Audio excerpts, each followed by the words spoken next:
হামজার আগমনে বদলে যাচ্ছে সাফ চ্যাম্পিয়নশিপের চিত্র। বিশ্বকাপের উত্তাপ শেষ, এবার দক্ষিণ এশিয়ার ফুটবলের সবচেয়ে বড় মঞ্চ সাফ চ্যাম্পিয়নশিপ।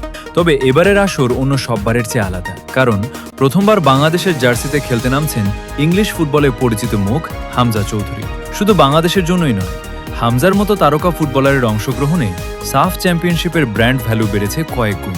সাফের সাধারণ সম্পাদক পুরুষোত্তম ক্যাটেলের বিশ্বাস, বাংলাদেশ সহ অন্যান্য দলেও প্রবাসী ও তারকা ফুটবলার থাকায় টুর্নামেন্টের আকর্ষণ এবার নতুন উচ্চতায় পৌঁছাবে।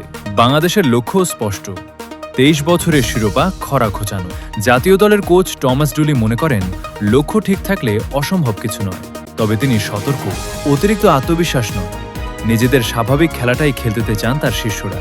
এদিকে ঘরের মাঠে দর্শকদের সমর্থনকে বড় শক্তি হিসেবে দেখছেন দলের খেলোয়াড়রাও। তাদের বিশ্বাস, পুরো জাতির প্রত্যাশা পূরণ করে সেরার মুকুট জিততে পারে বাংলাদেশ। অন্যদিকে টুর্নামেন্টকে ঘিরে রয়েছে আরেকটি অনিশ্চয়তা। ফিফার নিষেধাজ্ঞার কারণে নেপালের অংশগ্রহণ এখনও ঝুলে আছে।